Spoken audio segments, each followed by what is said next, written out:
The CBS Radio Mystery Theater presents...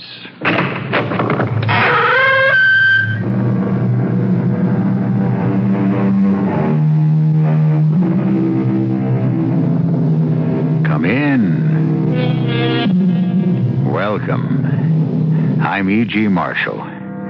Many of you may not be familiar with the writings of William Austin, since his main claim to fame is that he was the forerunner of the famous Nathaniel Hawthorne. But it is as sad in a way as this haunting tale I bring you that he should have been so overshadowed by his famous antecedent. For no more poignant and heartbreaking, while at the same time terrifying story could be told than this. The American version of the Wandering Jew, condemned and outcast, and the small, shivering, fever-racked child with the sad brown eyes innocently doomed to share his exile with him forever. Our mystery drama, The Storm Breeder, was especially adapted from the classic William Austin story for the Mystery Theater by Ian Martin and stars Michael Tolan and Fred Gwynne.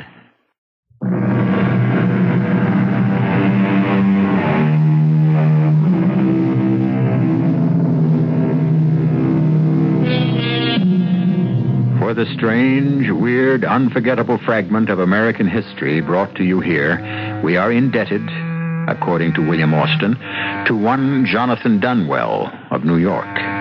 Mr. Dunwell was a judge, and as such a general officer of the court by profession, but by inclination an antiquarian and a collector of American history.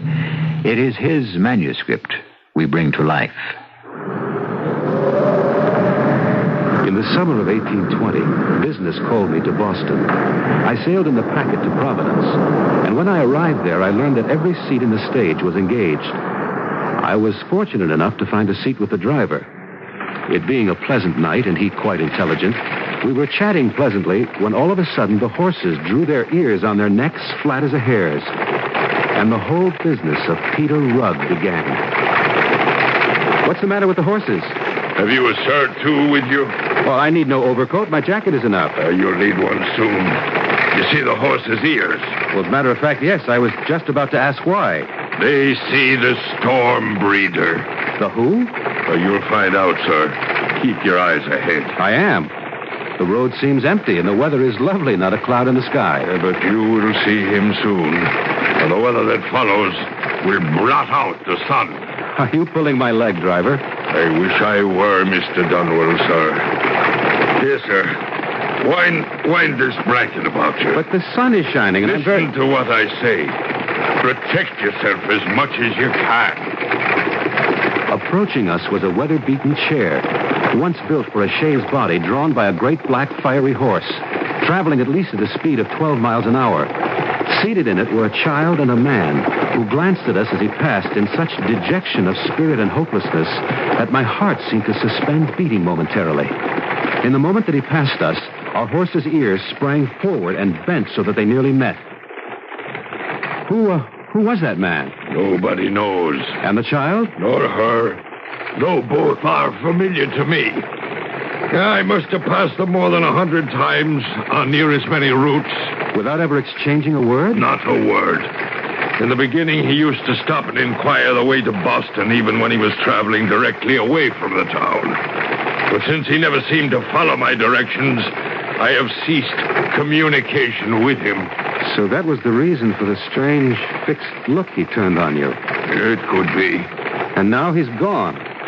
Disappeared as if neither he nor that frail, shivering child had ever been.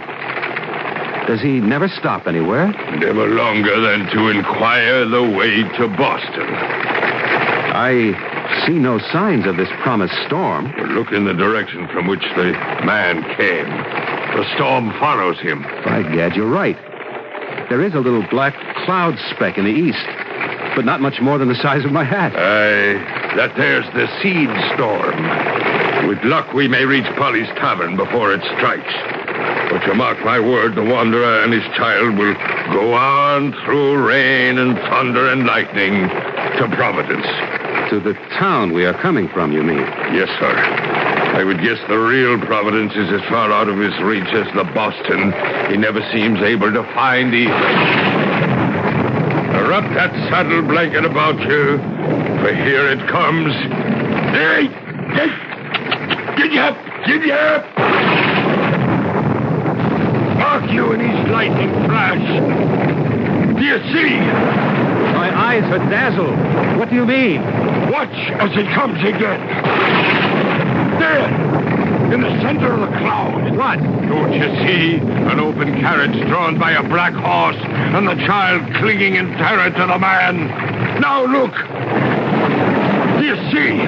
I see nothing but the lightning and the boiling blackness of the cloud. No matter, perhaps as well for you. Now hold fast. We go full out. Hey! Giddy up! Move then! Move!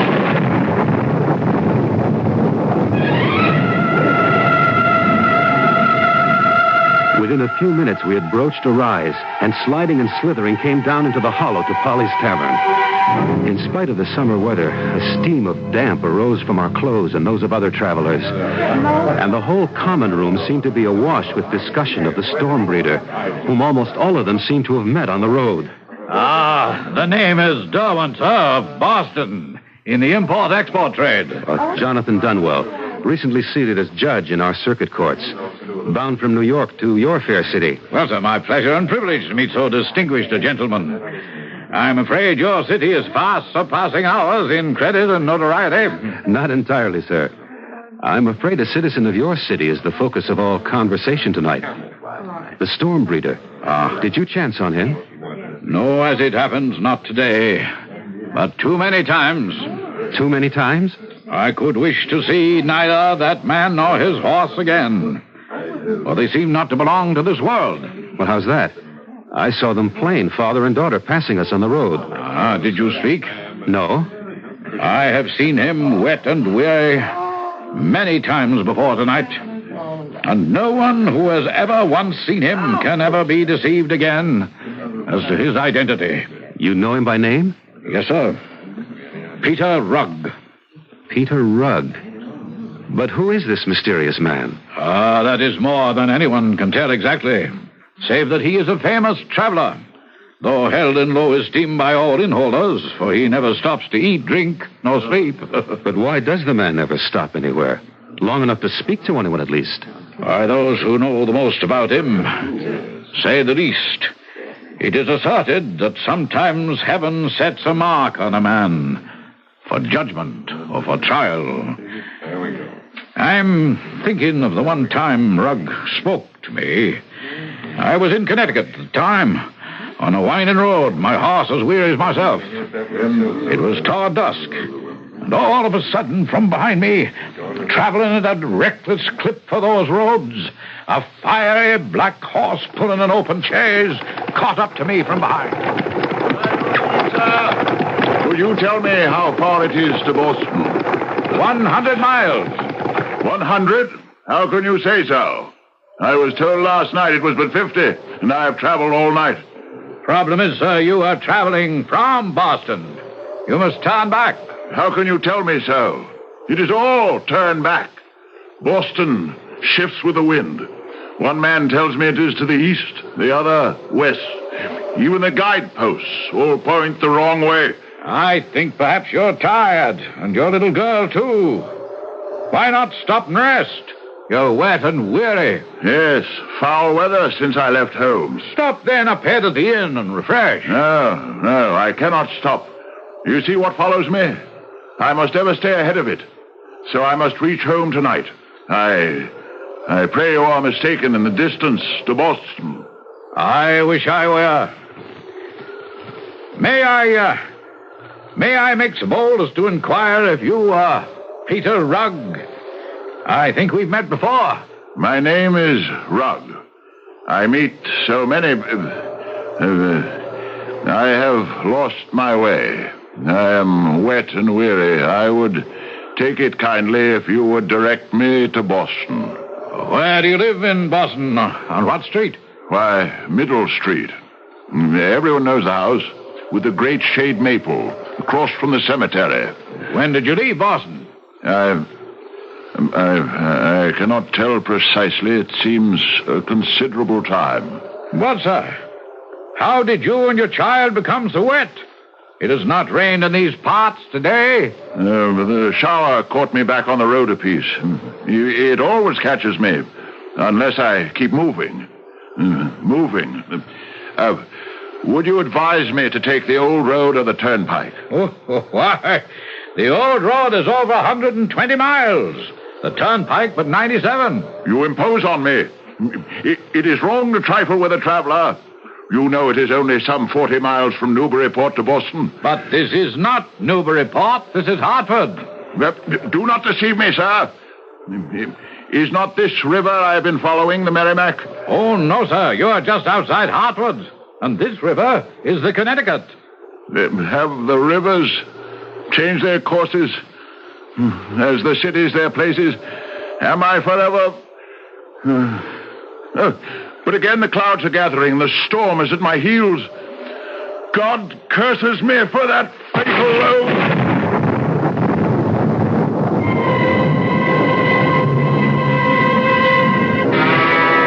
He would talk no longer. His impatient horse leaped off, his flanks rising like wings. And that's the last time I saw the ill-fated Mr. Rugg. Amazing. But you say he gave his address as Middle Street. That is correct, I should say Judge Dunwell. The house with the great maple shade tree across from the cemetery. So he said. Do you know Boston well enough to locate him? Oh, no, sir. And my business seldom carries me that way. But mine does. I think for curiosity's sake I must go to Peter Rugg's home and try to find out why it is so difficult to return to. 20 years, you said, you've been seeing him on the road. Oh, all of that. And the last was the only time we spoke. I should like to meet the man face to face, if for no other reason than to find a better fate for that little girl long since turned woman. When I get to Boston, I shall make it my first order of business. Which is exactly what I did. It was not easy, for the maps were inaccurate, and there was more than one Middle Street. But finally I found it. The great tree smothering the house so that it lay in a shadowy gloom. The paint was peeling. The windows cracked and cobweb-ridden. But the path to the door was cleared, and I was sure that someone or something still lived there. It was with a strange trepidation I walked through the weeds and lifted the heavy knocker. At last, with a deep breath, I let it fall.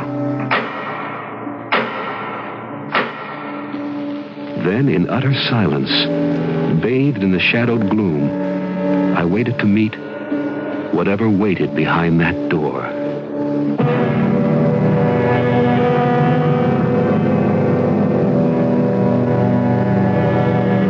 A house abandoned by its master for countless years.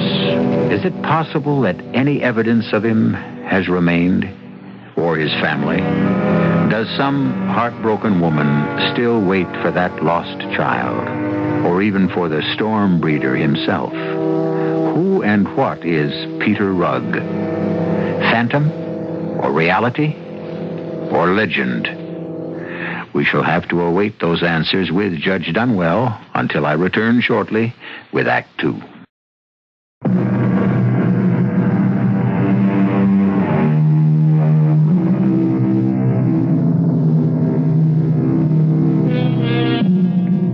Judge Dunwell was never fated to have an answer to his knock on the door. For in the very moment that something old stirs and rustles within the house, outside it, the small noises are smothered by the arrival of the familiar black chaise and the snorting, prancing steed that draws it. Whoa, Lightfoot! Whoa! Don't you recognize home at last? At the sound of the arrival, instinctively I had withdrawn deeper in the shadows, finding perfect concealment behind a clump of overgrown rhododendra. Twilight was just upon us, as a confident and somehow younger man than I remembered Peter Rugg to be strode up the path, just in time for the door to open. The little girl sat timid and immobile on the seat of the carriage, as if knowing the hopelessness of it all. Somewhere, low thunder grumbled. Mistress Rugg, your husband is sorry to have been delayed, but circumstances beyond... I beg your pardon, madam, but I am looking for Mistress Catherine Rugg. Who? Who did you say? My wife, madam, the Mistress Rugg. Oh, Lord bless you, sir. She ain't here. Ain't been here or in this world for 50 years. What do you mean? I mean, she's dead and gone like all of hers. Dead and gone and buried and lost. But that can't be. I'm tired and worn, but this... I know my own house.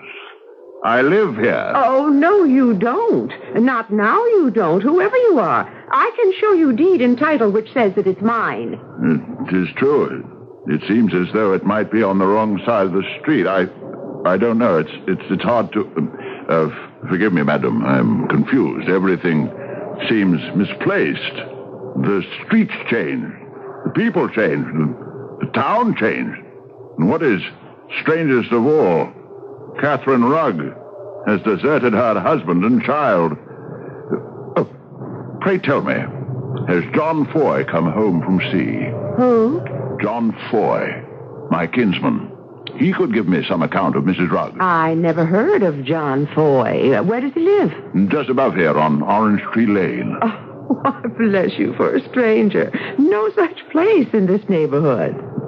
But that can't be possible. The street's gone. Orange Lane is not the head of Hanover Street near Pemberton's Hill. There is no such lane now. You cannot be serious. Woman, you mock me. The next thing you will tell me is that there is no King George. However, be that as it may, you must see, madam, that both my daughter and myself are wet and weary. I must find a resting place. Can you direct me to Boston? But this is Boston. The only city of Boston I know. But not the one I know. Yes, Lightfoot, coming. I am wrong, of course. I don't know how I could have mistaken it, but this is a much finer city than Boston. Boston must lie at a distance. My good woman, since you are ignorant of it. Yes. It's the same old story. No home tonight. I must away. No! Mr. Rugg, wait! Wait! Who are you, sir? Oh, 1,000 pardons, Mistress Croft. May I present myself? Judge Jonathan Dunwell of the Circuit Courts, but recently come to Boston. A judge? Have you some business with that man? Not legal business, but I had hoped to meet him here and question him. I am obsessed with a desire to know exactly who and what he is. I'm ashamed for allowing you to stand so long in the rain. Come in and warm yourself by my fire.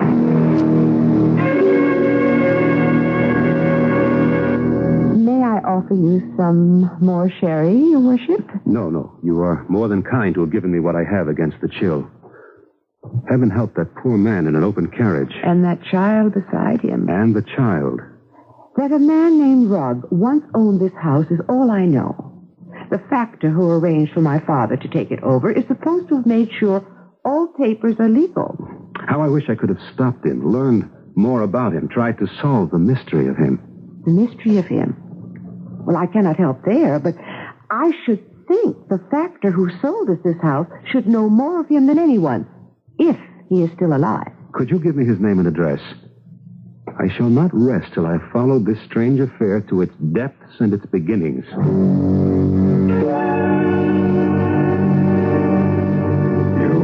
You understand the hour is late, Judge? Yes, I do indeed, Mr. Felt.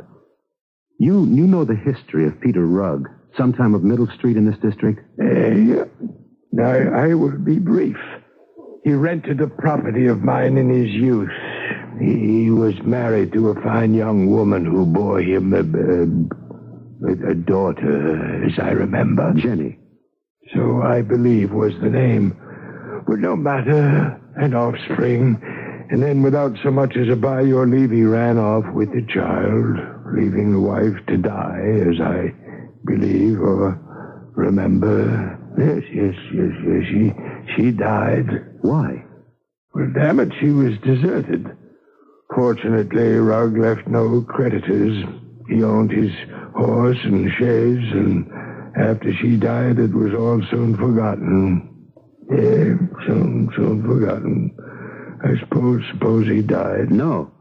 To the best of my belief, he is now alive and living.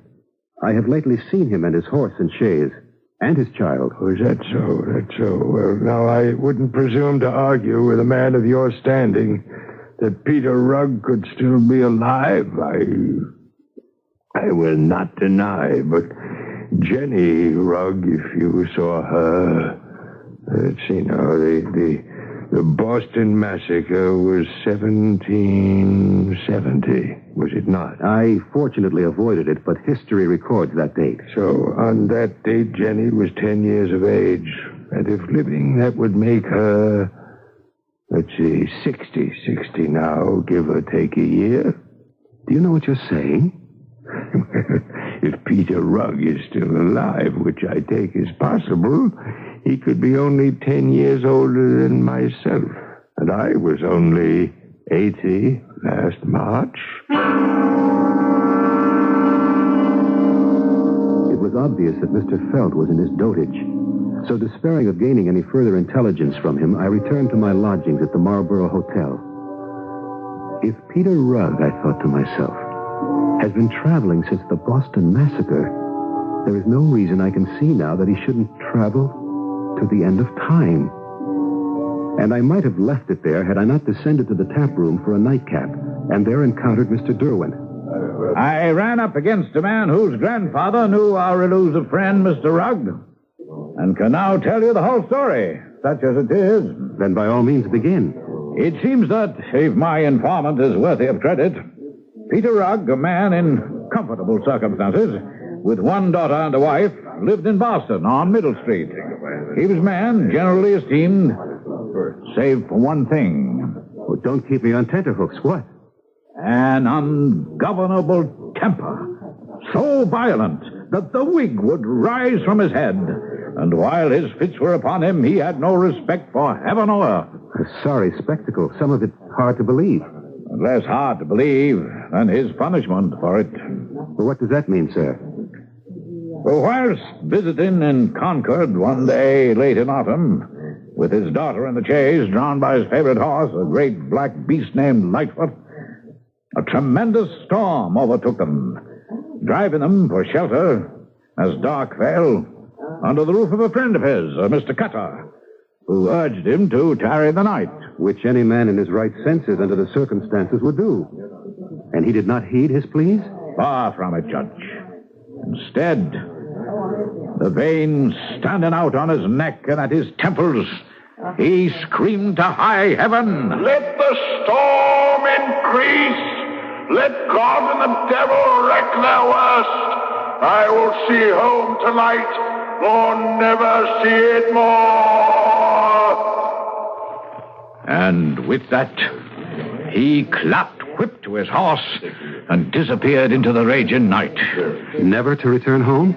Never. Incredible. Worse than that. Supernatural. Why? The man is accursed. Whether by God or by the devil, I know not which. Still 50 years of wandering in search of his home. How could it be possible? Well, now, as to that, there are two theories. One I had from my informant. His grandfather said that on the day after he left Concord 50 years ago, his friends and neighbors started inquiries. But it appeared that Peter Rugg had stayed no place in Boston. And his wife had a strange tale. What tale is that? Sitting by the window, waiting on that wild night, there was a sudden sound like an earthquake. And indeed the whole house rumbled underneath her as if about to cave in. Peering out through the storm, she saw a strange sight. What sight was that? Coming hell for leather down the street was Peter Rugg in his carriage, straining back on the reins in a vain effort to stop his horse, and crying, No, Lightfoot, no! May you be damned for the devil you are! Hold up, I say! We are home! Hold up! Hold up, Lightfoot, in the name of all that's holy! Hold up! So that fiery horse of his had the bit between his teeth and would not stop? Yes, but there were those who discount the story, saying merely that Peter Rugg wanted to leave his wife and never come home at all. That there was another woman somewhere. That scarcely fits the facts as we know them. Well, then, there is the other theory. Which is? Perhaps best told by the woman who had the experience. Now, she's the wife of the toll gatherer on the Charlestown Bridge. Would you care to hear her tale for yourself?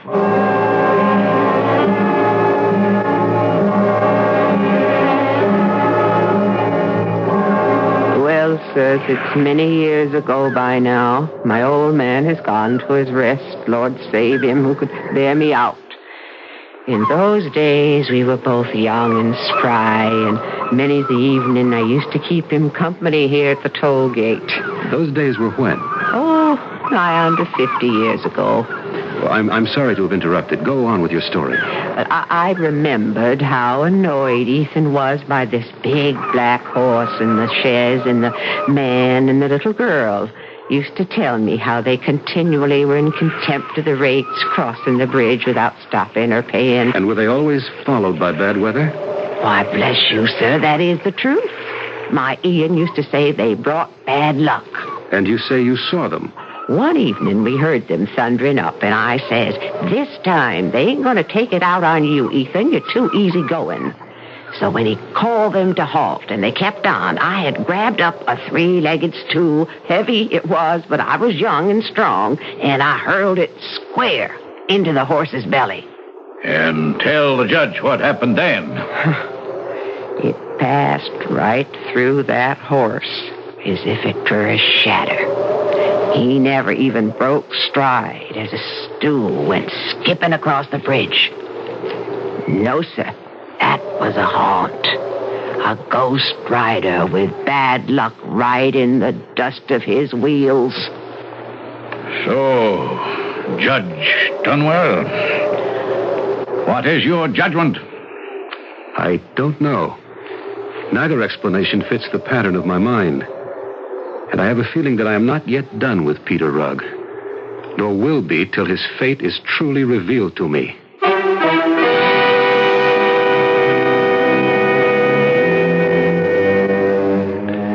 And the judge's instinct was right.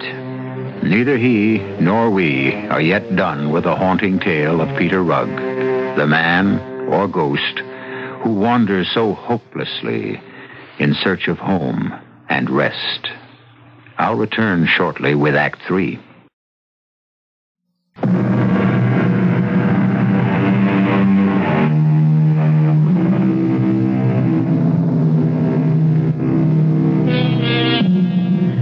It was to be 5 years before Peter Rugg's and Judge Dunwell's paths crossed again. For some time, the judge had tried to track down the sometimes elusive person or legend, whichever he was. Then, being only human, Peter Rugg had almost passed from his mind until the rest of the judge's story, which you are about to hear now. In the autumn of 1825, I attended the races at Richmond in Virginia. There was great excitement, and the races were well attended, for it was a match race between two recognized champions, a roan called Dart and a light gray mare called Butterfly. At a signal, the gun sounded, and they were off. I was glued to the race. There seemed no way of choosing which horse might win, when suddenly there was an extra wave of excitement from the already madly cheering crowd. To my open-mouthed astonishment, appearing as if from nowhere in the rear, was a majestic black horse of unusual size, drawing an old weather-beaten chair. Effortlessly, as if his heavy non-racing vehicle, encumbered as it was by two occupants, didn't exist, he overtook the racing horses shortly before the winning line. And in concert, both Dart and Butterfly, as the horse passed them, lay back their ears and pulled up short, so that no contest was called. And the winning black horse and his carriage passed the finish line and faded away over the hill. In the clubhouse later, I was fortunate enough to have an introduction to one John Spring, the owner and rider of Butterfly. Damn it, sir, that was no horse that overtook my mare. No one can outrun Butterfly. No horse, that is. Why, I had bet all I have she would show her heels to Dot. No doubt she would if the Good horse, make no mistake. Good horse is Dot, a great one. But not to outrun my Butterfly. That ox or whatever animal it was that frightened off our horses, why, that makes no contest, sir. No contest. And yet it looked like a horse. In no fashion, sir. Nor was it. In no fashion. And that I can prove. How is that, Mr. Spring? By my own observation and countless others, sir. Would you like to see? I would indeed. Well, then, follow me. Now, you remember, just about here, both of them pulled up and let that interloper go by and disappear. Yes, the view is unfamiliar from this point, but I do remember it was shortly before the finish line. Exactly, sir. Both horses, after pulling up, walked deliberately to this spot of soft ground. Butterfly dropped her head and then lifted it, whickering in fright. And Dot followed by doing the same and snorting in a sort of anger. So all of us looked to what they had examined. See you them there for yourself, Judge.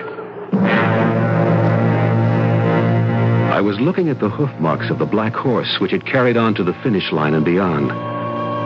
Horse? From the evidence of my eyes from the stands, yes.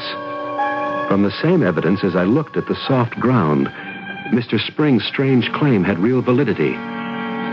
These were not the marks of a horse's hooves, but the evidence of another breed of animal or being. The hooves were cloven.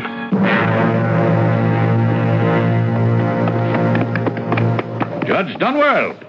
Mr. Derwent, your business takes you far afield. In the nature of things. Not like what happened today at the races. You saw? Oh, yes. I was stunned, weren't you? I thought Peter Rugg had vanished. Oh, no, not I, sir. In the years since we met, I have come across him time and again and gotten soaked to the skin because of him in New Hampshire, Connecticut, Massachusetts, and the last time, but shortly, in Delaware. Have you spoken? The last time only. Tell me, if you will, what took place. Well, sir, on his approach, he checked his horse with some difficulty. A more beautiful horse I'd never seen. Sir, your face seems familiar. Perhaps I may engage your help. If you are, as maybe, traveling to Boston, I should be glad to accompany you, for I have lost my way. My little girl here is weary, and I must reach home tonight. That would be impossible, sir. For you are in Concord, in the county of Sussex, which is in the state of Delaware. But Concord? That is only 20 miles from Boston, and my horse Lightfoot could carry me to the Charlestown ferry in less than 2 hours. You mistake, sir. You are a stranger here. I am well acquainted with Concord, and this town is nothing like it. Because this is Concord in the state of Delaware. Huh? What do you mean by state? Why, one of the United States, man. States? Do you mock me? Because my heritage is Dutch? I know well I am not in Holland. As a gentleman, I beg you not to mislead me.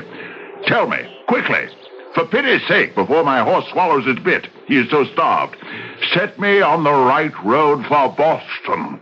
If I could, and I did, it would be 500 miles from here. 500 miles, you say? Nay, I will listen no more.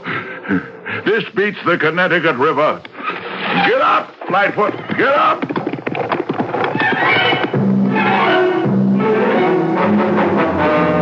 I can explain his last remark.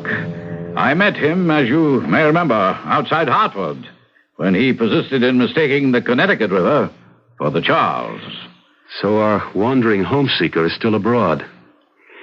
Man or spirit, I shall not rest until he can. But how to help him? The courts were closed until the winter session. It seemed to me that the judgment on Peter Rugg was too great, too inhumane, too unreasonable for the extent of his small crime. I made it my business, wholly for once, to try to catch him again. But I always seemed fated to be just too late. At the toll gate on the turnpike between Alexandria and Middleburg, he had passed and paid no toll. But the toll gatherer was grateful, for he brought rain behind him to relieve the drought.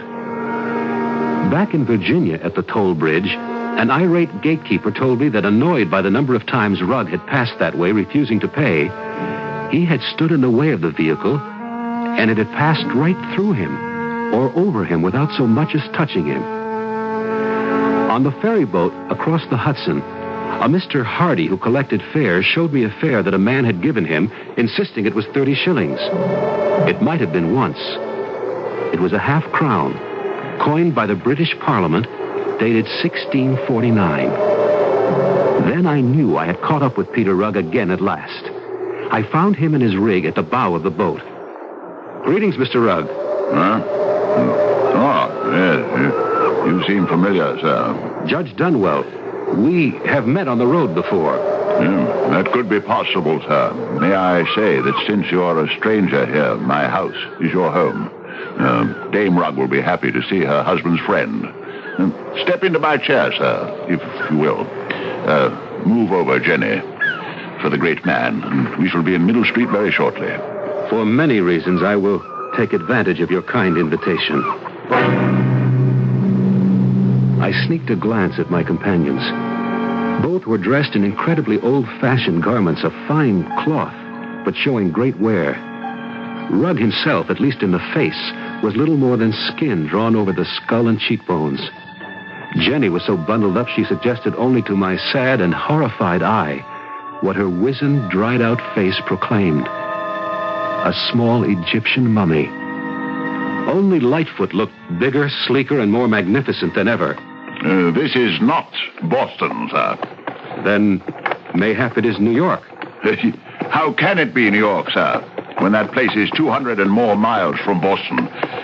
But I thought I was home. Mr. Rugg, look to the west. Only the size of a blackberry now, but that looks like an angry storm on our trail. Ah!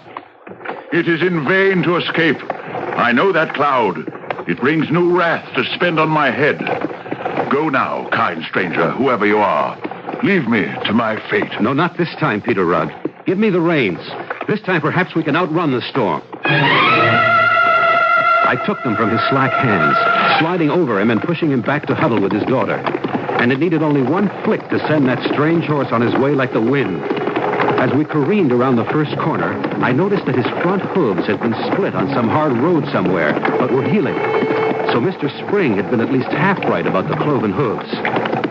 I remembered little of that nightmare ride for Boston, how many days passed, where we stayed or ate or slept. I only know that no matter how fast we traveled, that mushrooming black cloud stayed on our heels every step of the way. And then at last, we were in Boston, on Middle Street. A crowd was gathered. The great elm still stood, although barren now of leaves, fire-blackened. And all that remained of the house was a heap of rubble. All else burnt to the ground, as I knew it to be, for the fire had taken place 2 years before. Tell you men of the North End, this is holy ground. The city needs this land, and let not the name of Peter Rugg dampen your ardor. No! I hold renting title to this place. No, hush, Mr. Rugg. Listen for a moment longer. Let no man try to tell you that Peter Rugg is long since dead and gone to his reward or punishment. Let not legend makers shake the right and title to this land, which is free and clear. But how can this be? Who has burned my house to the ground? And who are all these strange people? I thought I knew every man in Boston, but I do not recollect at this moment that I ever saw one of these. Who are these strangers? Listen to me, Peter Rugg. The only stranger here is you. You have suffered many years under an illusion. Look behind. The cloud, the storm. Your nemesis is gathering. Then I must flee, away from home again. Though if you do, you have no home. If I stay, there is none left. Don't you see that for over 50 years, the tempest which you so profanely defied at Monotony has driven you before it like a straw in the wind? And now it is too late. Your wife, your house, and all your neighbors have disappeared. You have no home left here. You've been cut off from one age, and you can never be fitted to the present. You can never have another home again in this world, you or your daughter, unless... Yes. Quickly, for the storm is almost upon us. Unless... What? Unless you stop fleeing it. Let it catch up with you and perhaps pass you by. Then, mayhap, at long last, you can find rest. Oh, rest. Sweet, blessed rest. Oh, my Father, forgive me. And take me and Jenny home.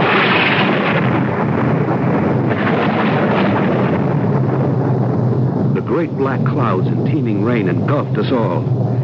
My last view of Peter Rugg was standing with his arm about his daughter, his face lifted to the rain. And wonder of wonders, at last the child's head, too, was lifted. In the intensity of it, they were lost. And suddenly the storm passed. For a moment, in its last fringe, I saw the two of them, eyes on heaven. And then, as if they had never been, chaise, horse, harness, father and daughter were gone. Where? I do not know. I can only hope home at last.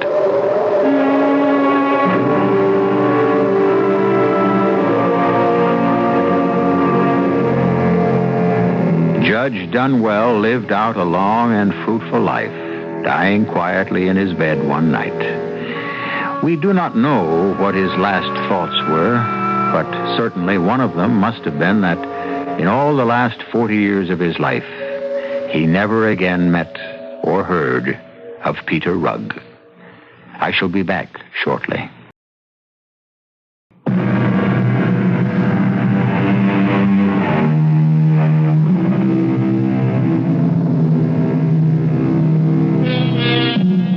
There is no one more tragic in all history or literature than the soul condemned to wander, lost, alone, cut off. And I do have to wonder a little if Peter Rugg didn't make his own penance. What we fear in life, we should not run from, especially if we can't outdistance it. Turn and meet it face to face. It's surprising that the reality is never as bad as the imagined. Our cast included Michael Tolan, Fred Gwynne, Ann Petoniak, Arnold Moss, and Ian Martin. The entire production was under the direction of Hyman Brown. This is E.G. Marshall inviting you to return to our Mystery Theater for another adventure in the macabre. Until next time, pleasant dreams.